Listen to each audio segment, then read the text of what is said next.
Well, hello on this Wednesday here, the second day of March now. Worth taking a look back at winter since it was still the last day of February when last we spoke. And it was a legitimately chilly winter. We ended up 3 degrees below normal compared to those 30-year normals, which captures our modern climate. So normal is when we look at the averages with a specific time, and we use 30 years because it's kind of a generation, so we're trying to capture the modern climate, which is warmer, of course, than what the climate was historically.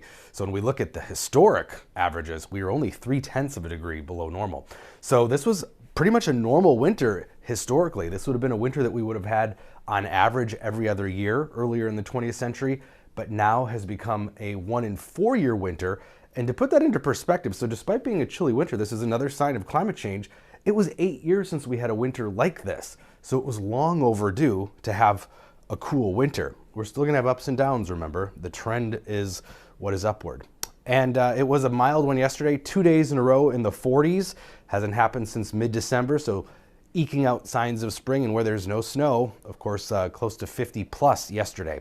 Today will be a little cooler than it's been, probably mid-30s, still some 40s in southwestern Minnesota, but some cooler air starting to move in behind this clipper system that brought a few of those rain and snow showers early this morning, so we kind of get nicked by cold air that's really going to stay up towards Hudson Bay, but a noticeable drop in temperatures compared to the last couple mornings if you've been out. So teens across southern Minnesota, all this grayish green, that's sub-zero, basically from Brainerd north, will be below zero early Thursday, and a cooler Thursday afternoon too.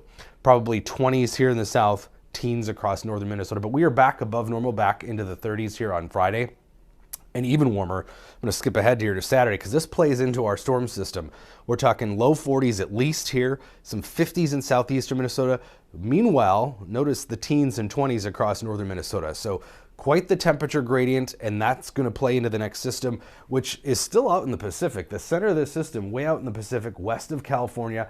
There's the track. It's going to make its way through the southwest, come out of the Rockies, and as it does, it's going to tap into some pretty deep moisture out of the Gulf of Mexico. So here's looking at that mid-upper level energy. Notice this area of red and orange, that spin in the atmosphere moving through the southwest, and as it comes out of the Rockies, meets Texas, it's going to draw up this moisture with it. So it literally is going to kind of plow that moisture up ahead of it. Gulf moisture, a lot of it moving into Minnesota and Wisconsin. So regardless of the type of precipitation, we're gonna have a lot of water content in the system too. So whatever you see, snow or rain, there's gonna be a lot of water in that.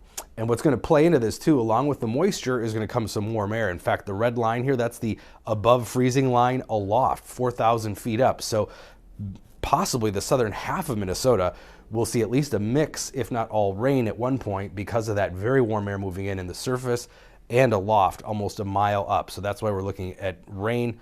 Some snow on the backside, but from the Twin Cities, south and east, it is looking like this is going to be a rain mix with very narrow area, potentially of heavy snow from basically Nebraska through South Dakota and then into west central and northern Minnesota. So those are the areas right now, basically Alexandria through Brainerd, the Iron Range cities that could be setting up somewhere near there of a very heavy swath of snow. But further south, this is showing energy available to thunderstorms. We talk about this in the summer normally, Cape.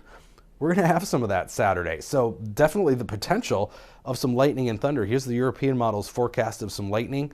Yeah, there is some around on Saturday. So we might have our first lightning and thunder here in southeastern Minnesota of the season. And as I mentioned, a lot of water. This is the American model, kind of aggressive, but 1 to 2 inches of water are these yellow and orange areas.